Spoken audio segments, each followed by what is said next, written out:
I think the most important thing is to look at something with the idea of checking what is already working there rather than thinking what's wrong with this place.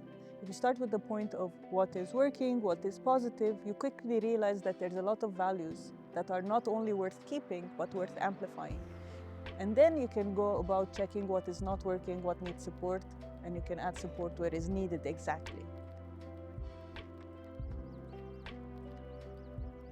Perfection, I think, is unattainable, and at the same time, the second we think something is perfect, automatically there's something better that can be made. So it automatically becomes obsolete.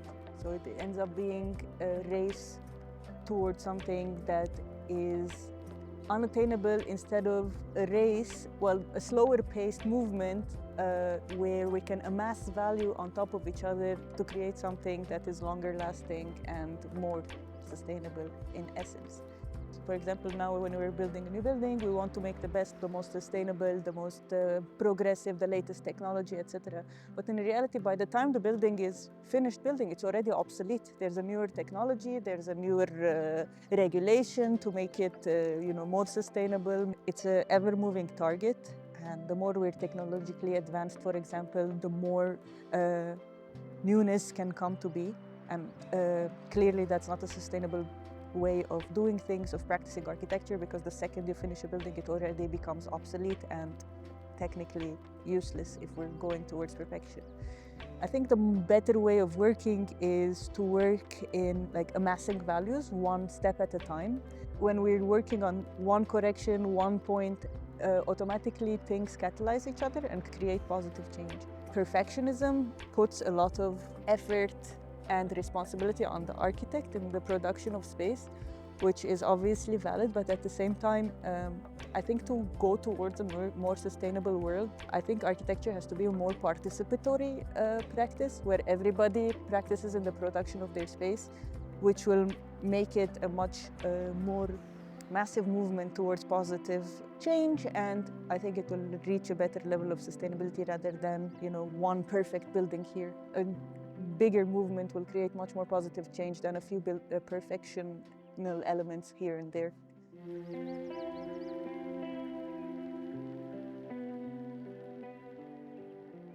Well, when we talk about being able to build something again, we can build a building exactly to the replica, to the last nail, but what we can't rebuild is what we removed, which is not quantifiable, which is the social collections, formal or informal economies that people have created there, years of practice. Because I think that a building's value is way beyond its physicality.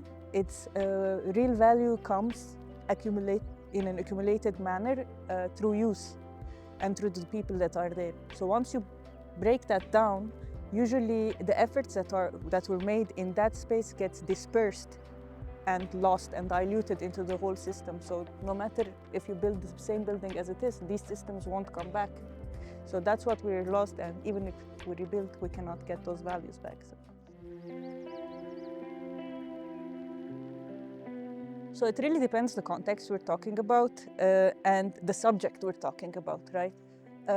If we're talking about for let's say a historical building, most people will agree with you that it has some X and Y historical or aesthetic value that needs to be preserved, right? And the criticism is that kind of these criteria are pretty narrow, and they get less and less specific when we're talking about conditions that are more precarious or chaotic, seemingly chaotic or complicated. So the more complicated a place is, the more issues it has, the more difficult it is for me to be able to convey what I'm trying to say, no matter where I am. Also, one more thing, when I'm defending the value of a certain thing, the only other person that's defending it with me is actually the inhabitant of the place.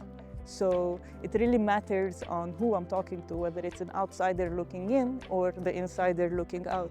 And for that matter, I promote, or I'm trying to promote or support an architecture that puts the architect in the position of the user and to look at things not from a top-down kind of strategy, but rather inside out. And that's the only way, I think, to truly understand the value of a place. So in a sense, I think even though I don't believe this idea of looking at the value of things radical in any way or form, sometimes it seems that it takes a lot of shifting of perspectives for people to understand what I'm talking about. But once it's understood, it's a matter of perspective, and people can see value in a lot of things. You know, I don't think we're at a place where we can easily discard of systems and something very precarious. And for the world that we're living, I think we should be supporting more of social systems, economic systems, instead of like taking them apart.